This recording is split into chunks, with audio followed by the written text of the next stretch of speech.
Welcome to the Navigating Magick podcast, where we explore the interplay between intuition, spiritual health, and your superconscious through conversations, interviews, and storytelling.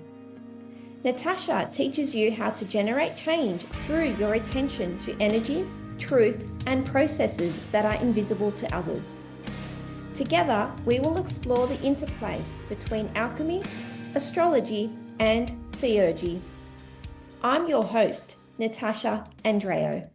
Hello, everybody, and I'm so glad you're here today because my next guest, Anna Bousquet, happens to be a talismanic altar art creator and an alchemist on all levels. So welcome, Anna. It's so lovely to meet you. Hi, Natasha. Thank you so much for having me. What drew me to asking you to be a guest on my podcast was your art, because there are artists out there and then there are artists out there. And so I'm really so keen to hear about your story in terms of how you got your art to come out into the world. And I know you've had some amazing successes over the last year that I'm sure there has been a journey to get to. Oh, yeah, there's certainly been a journey.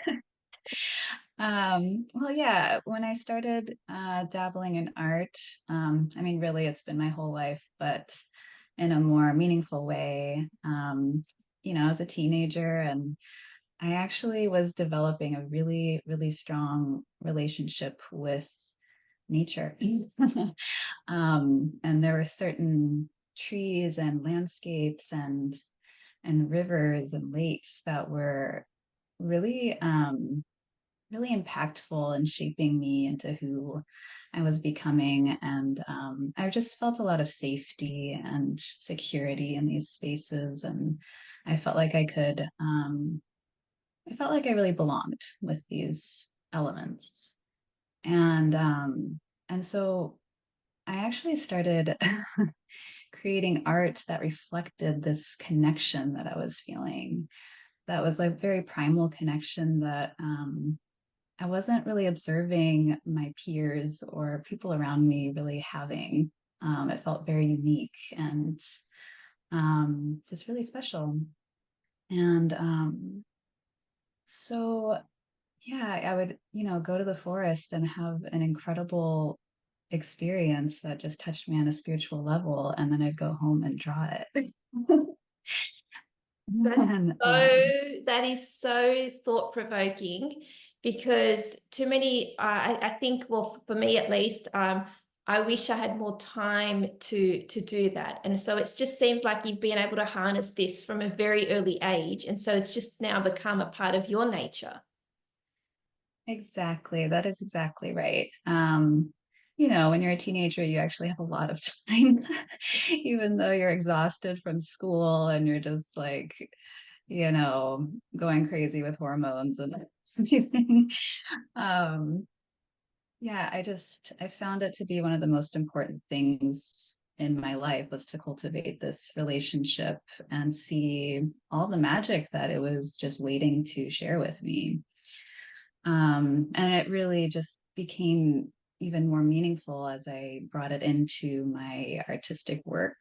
And so, my paintings started to kind of personify nature in a way, or I would kind of be blending human qualities with natural qualities, creating like a woman made out of a tree or like a mountain range made out of just like bodies just overlapping with each other. And yeah, so I kind of started there, and then I started getting really into astrology. So like this really meaningful relationship that I was having with the earth below was starting to become reflected in the heavens above. And then, it just started to get this really magical quality to it. And I started studying planetary magic, and that's kind of when it all just blew up. That's into like interesting. really talismanic. I'm so curious. Did you invoke any particular planet for help? Like, did you turn to Mercury or Saturn? I'd love to hear I definitely did. Yeah. Well, when I created my altar card deck, Celestial Influence, I was working personally with all of these archetypes. So, I remember the first card I did was the Aries card, and I started drawing it on the full moon in Aries. And I also have my moon in Aries. So it's kind of this like, and it was full when I was born. So it's kind of this like really rich talismanic quality to the piece. And it just kind of kept on going from there. And I really got to know all of those archetypes so deeply because of the artwork that I was creating for them in honor of them. And yeah, just working with their symbols and just really attuning to the qualities of them that lived within myself in my own psyche and my own body. And that was really an incredible journey of like self-discovery for me, really, creating that altar card deck. And that's kind of how all of my work has become since then. That's amazing because I think the unfolding happens, it's very layered, you could say. And you never Mhm. go in thinking this is what it's going to look like. You have obviously an idea, but it seems like you become the conduit for channeling the energies and the frequencies, and then your finished work becomes the absolute symbol for the personified vision that you had. Absolutely. Yeah. Anytime that I got stuck, because, like you get writer's block, you also get stuck as an visual artist. But I'd go to the forest and I would invoke that archetype that I was working with and just ask them, like, how do you want to be represented by me, And I'd either get like a sign, like a certain bird would come into my view, or just like the wind would pick up, or, there's just like something would happen and I'd get a vision and I'd go home and just like get that vision down on paper. That's amazing. So magical. Yeah. It really is. So I'm curious, would you consider yourself like sensitive to the energies around you? Seeming that you've attuned yourself to nature so much and it's so natural to you, like how do you navigate some of the external influences that aren't necessarily in your control? Yeah, I definitely identify as a highly sensitive person, just like down to my body. Like my body's incredibly sensitive to, external forces. But really, I think over the years, I've developed a greater capacity, is what it is. I've developed a capacity to hold things, external things that come into my sphere, just with more grace and patience and a desire to understand it more. Mm. Um, so yeah, I think I used to operate from a place of just judgment a lot, like things were very black and white, like good or bad. And now things are more on a spectrum of what I am like willing to accommodate in my world and what I am um, just willing to like hold space for in order to understand it better. Um, so yeah. Yeah. From what you're saying, it seems like you become a little bit more detached from like the realities at play because you understand that life, there's this bigger, I don't want to just call it a journey, but there's a bigger force at play. And when we zoom Mm, out, that's where the magic is. absolutely. And I love that metaphor so much of zooming out and seeing the bigger picture because I do feel like yes, we have a lot of free will, and we also are we're dancing with forces that are outside of our control. Mm. And I like to honor those forces, even if, you know, they might feel negative to me. Um, they're there for a reason, and they often are helping us to uncover some kind of medicine or truth within ourselves that wouldn't have been exposed otherwise. Of course. And I think we've like as a society, like I know you're in the States and I'm in Australia, but we can say that like in the Western world, especially, we're being taught from a very early age to just to follow certain structures and systems because that's the way it is. But the more we become attuned to number one, our own spirit, our own soul, and then attuning our essence with nature, you learn that there's a big disparity between following certain systems and structures and then following your own way. So, like, I'm very curious from a very early age, that like your schooling experience, like being a natural born artist, for instance, did you find school to be a bit of a struggle? School was my biggest life struggle. I mean, um, it all went uphill from school, you know. I was an incredibly depressed teenager, which is understandable, you know. I mean, for me, it's like almost hard to imagine how kids can't or like aren't depressed in that kind of environment that is so like detached from their like subjective experience Mm. and detached from their bodies, their needs, their desires, real connection, you know?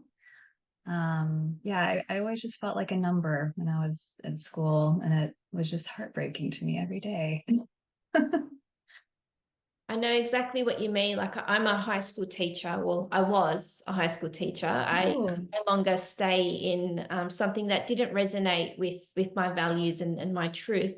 And so it's one of the things that I feel really strongly about. And I have a feeling in the next few years, given what we know about the you know some of the planetary influences coming up, that a lot of artists, creators, musicians, that their place in school as it is now, it's going to change. And it's my hope and vision that it will evolve over the next few years because the current system is broken and we can no longer sustain it because the yeah. numbers, the statistics speak for themselves. And it's so unfortunate that I guess our generation was a part of that.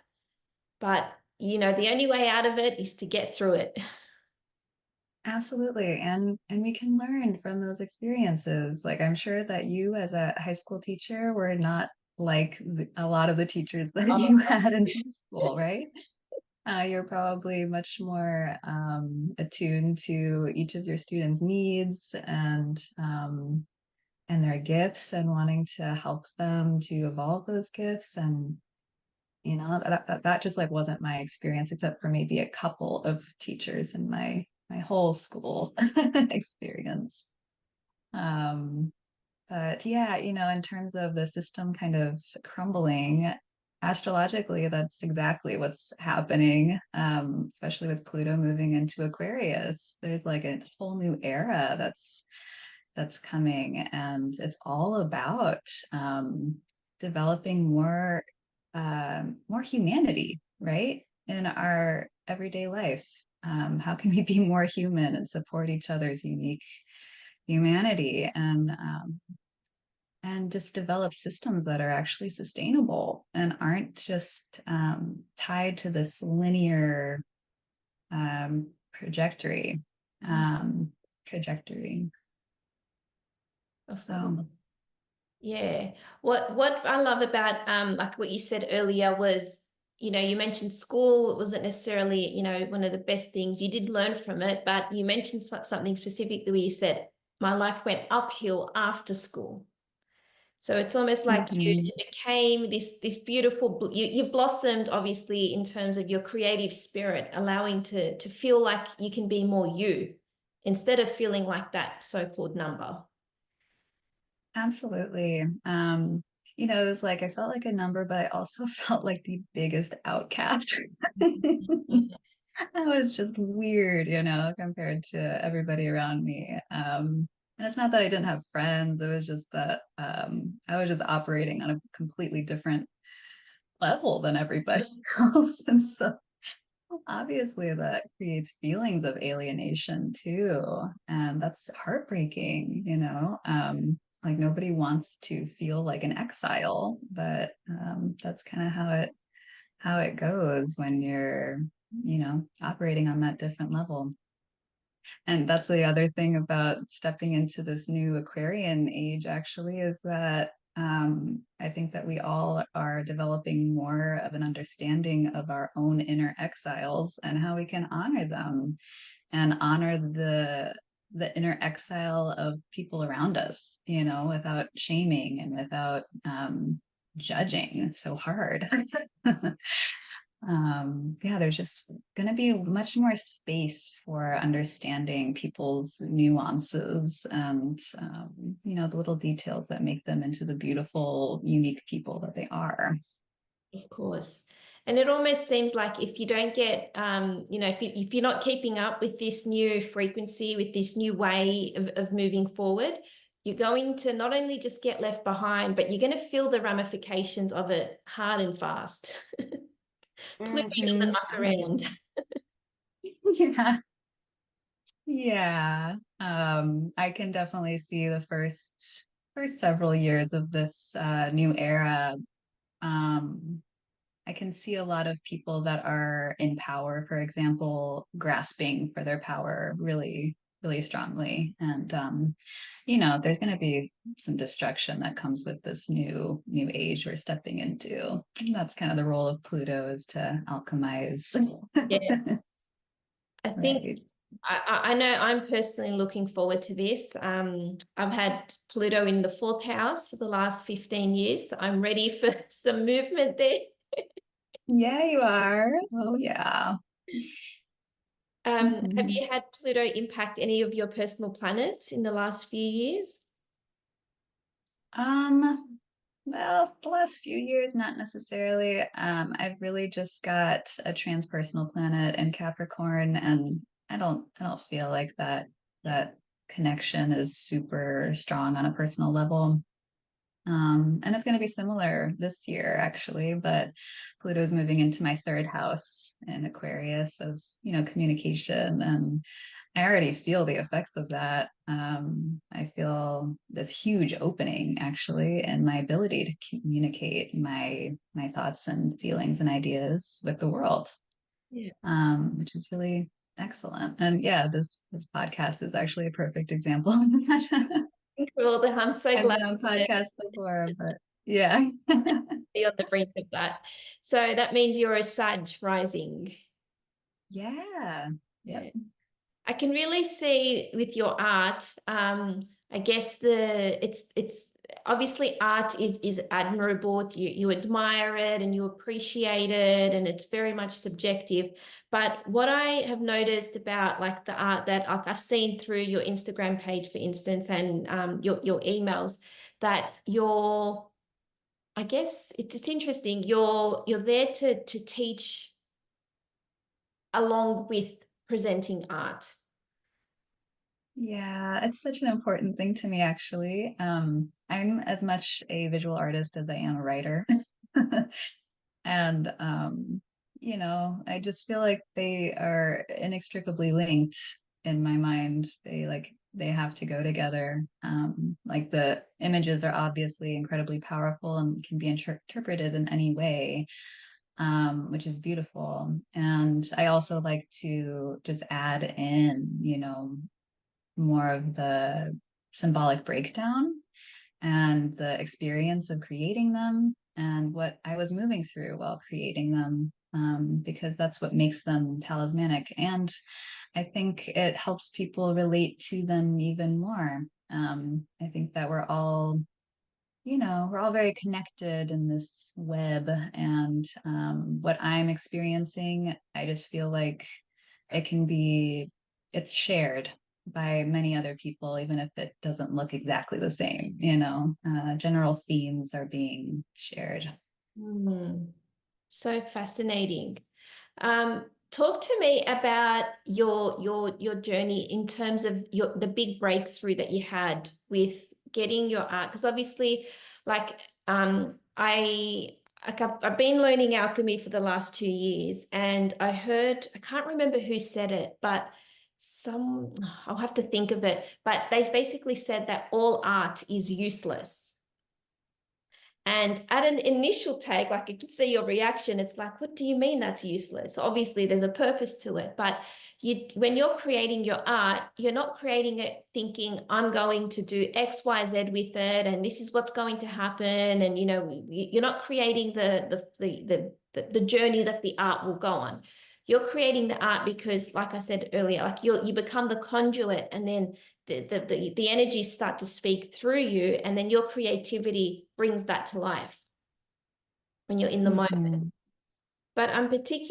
I really would love to hear about, when did you, I guess, step from creating art for yourself to creating art for the world? Yes, great question. That actually all started with my Celestial Influence deck. Before that, I was sharing what I was creating on social media and things.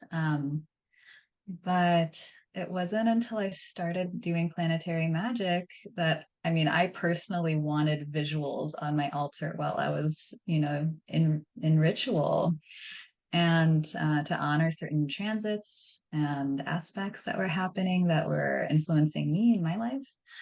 But I created this huge body of work that was so powerful that I felt like it wasn't mine at all. It was like it belonged to the world, and belonged to like all of the planetary magicians in the world, like it just needed to be out there. And so I just took the steps necessary. But it wasn't until like halfway through the creation process of that deck that I realized that it needed to be more widely shared.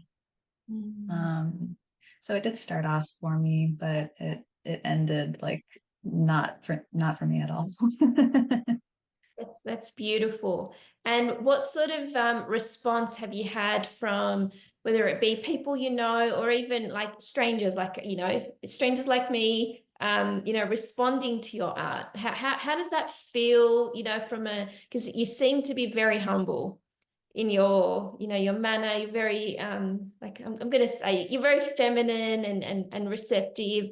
So how did it feel to, I guess, claim that identity of being an artist, a creator, and to own that titleship?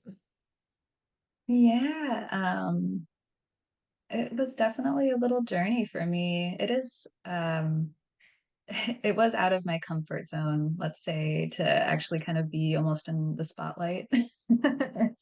Having my work in a lot of different stores all around the Northwest, and other places in the country too, and being recognized actually out and about. That's kind of a crazy one for me. um, but it for whatever reason, for me, it just feels also completely natural. It's a great paradox. It is initially very uncomfortable. Like, who am I to be like, in people's spheres, and but also it's like the work that I'm creating really actually kind of needs me to get it out into the world. And so it's almost like I'm a servant of my work. Yeah, That makes sense. of course. It does become like that, and the work and the energies you start to see the synchronicities, I could say, you could say, through the works that you're creating, like you creating, like as you said earlier, your first card. being, the Aries on the full moon, and then you have an Aries moon. You're born under the full moon. Like, I can probably guarantee that you probably didn't time it like that per se. Yeah, no, I really didn't. I didn't even think about the fact that I had an Aries moon in the chart. It was just kind of like, hey, it's the full moon in Aries. I might as well like make a piece to honor this time. And then all of a sudden it's like this magical talisman.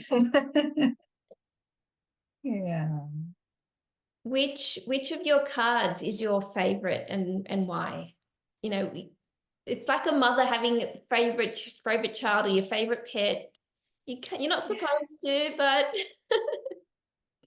Yeah. Well, I think that my favorite, I have a couple. My favorite of the zodiac, signs is the Libra card, and I am a Libra.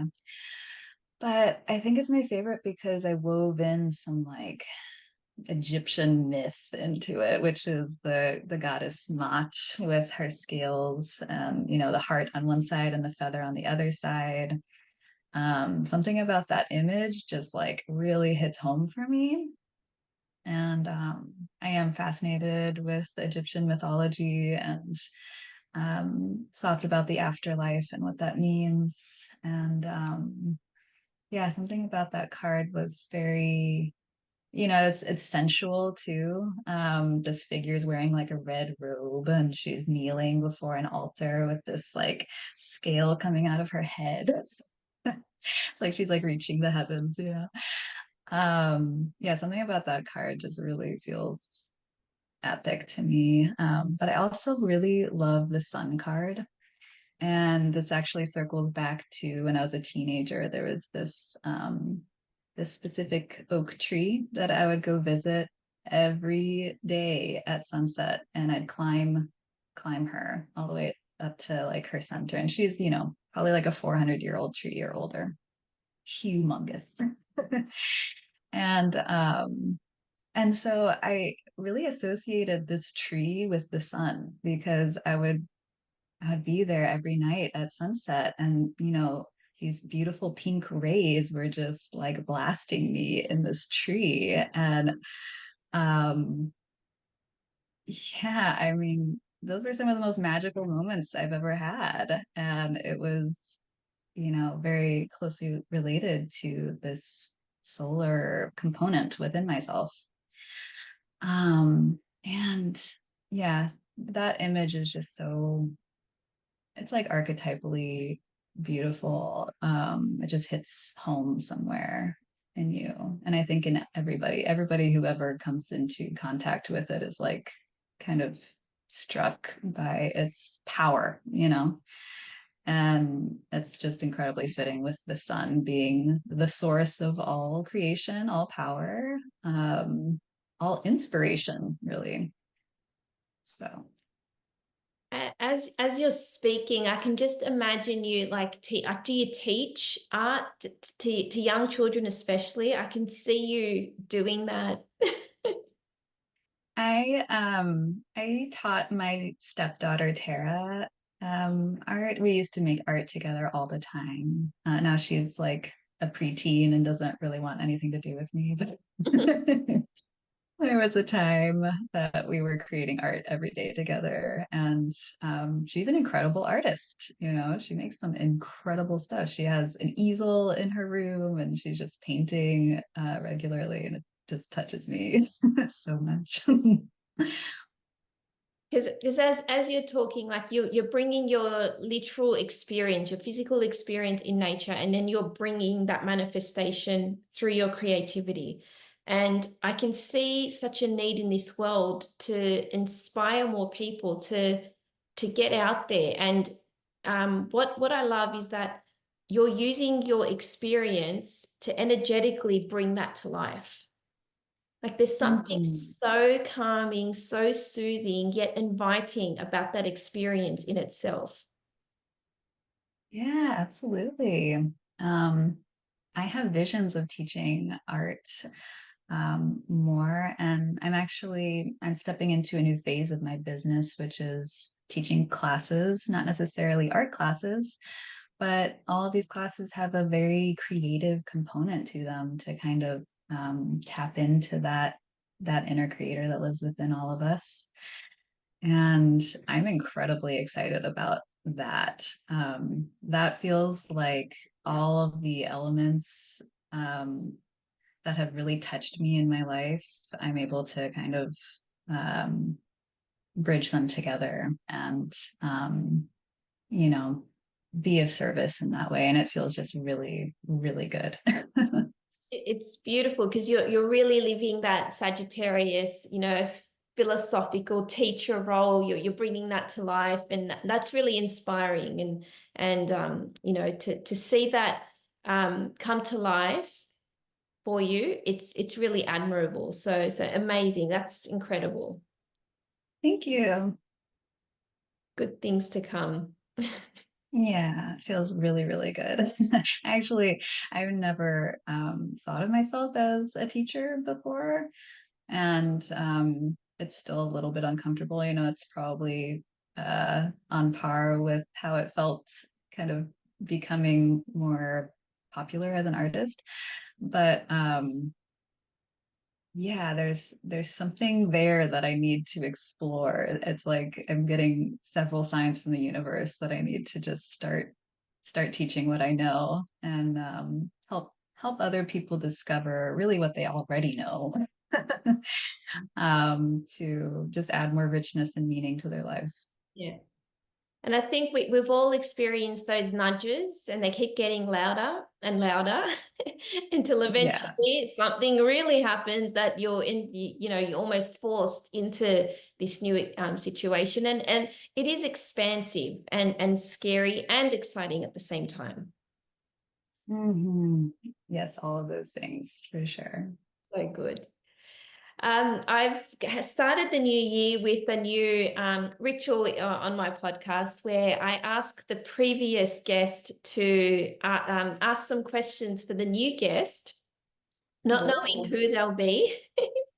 So I'd love to ask you this was the question from Christina Hollinger, who's a feng shui expert, and she asked to ask you where your north node is and where is your Venus sign. So me. Yeah, actually, they are both in the sign of Scorpio in my 12th house. Beautiful. Wow. And Jupiter is actually conjunct Venus there. So there's a lot of action in Scorpio in my 12th house. And yeah, I feel that very, very strongly. I have felt that strongly throughout my life. I've also got a 12th house stellium, so I understand when you mentioned some of the things you experienced during high school. I think I resonate with that. And you could say even as an adult, it can be difficult to manage certain situations and relationships that you're forced to engage with from a 12th Mm, house perspective.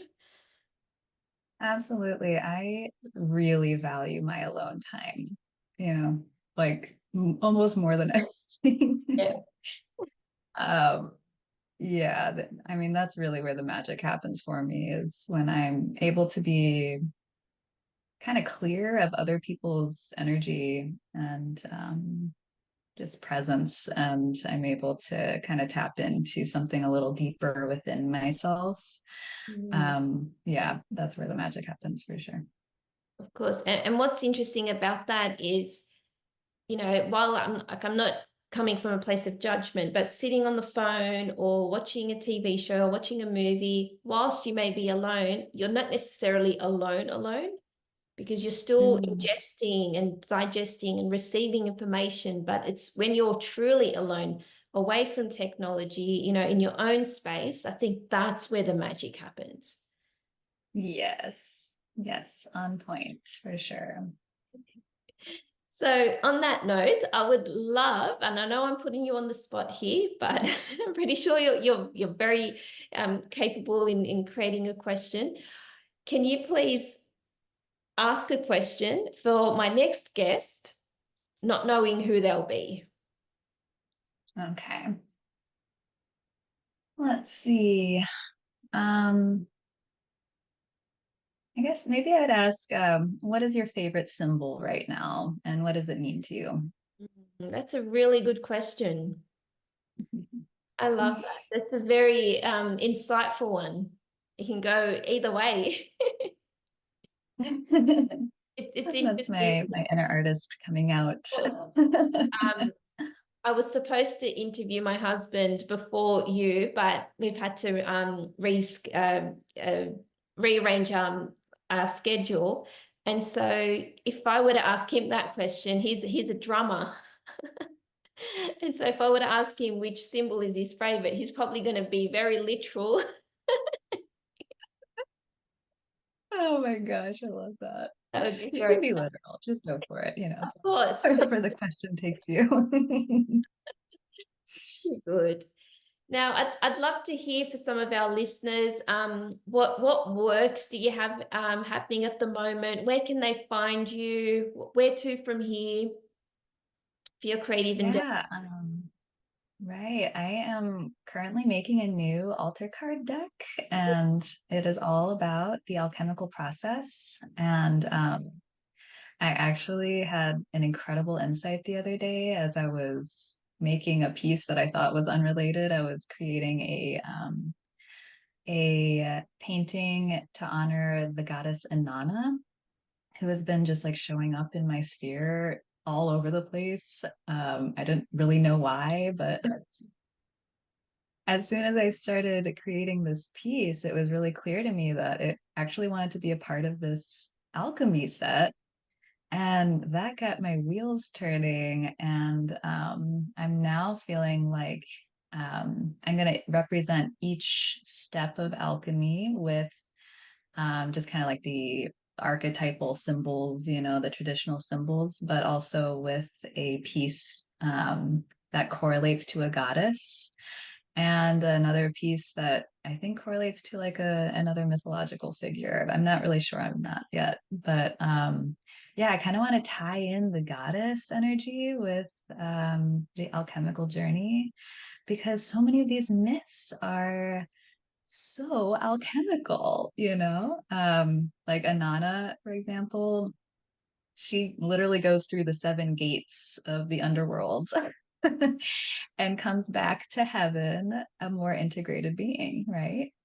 Um, and I just love that so much. And I just feel like there are like hundreds of goddesses that have, this alchemical nature to them that I want to explore. So I'm really excited about that. And I just released a Patreon account, and people can find me there and support my work there. That's also where I am going to be teaching classes. And there's another tier where you get a print every month from me that honors the sun's journey into, the current sign of the zodiac and the new moon of the month. Um, and yeah, that has been an incredible journey for me. I'm really, really enjoying it. That it seems like you're busy in your creative element, and it's so important to hone in on those nuances and those nudges that you're getting, because the magic really is on the other side of that. Oh yeah, absolutely. Yeah. And for me, like I said, I need to be alone and in quiet in order to hear those nudges. Mhm. It's You like know. create your own little forest. Exactly. That's actually something I'm weaving into my Patreon is creative space sessions. So people can come, but it's not necessarily to engage with each other. It's really just to devote an hour of time to whatever it is your creative spirit wants to explore.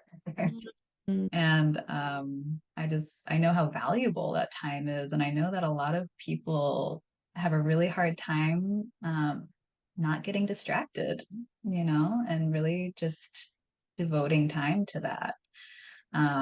So yeah, that's something I'm offering there that I feel is really, really valuable.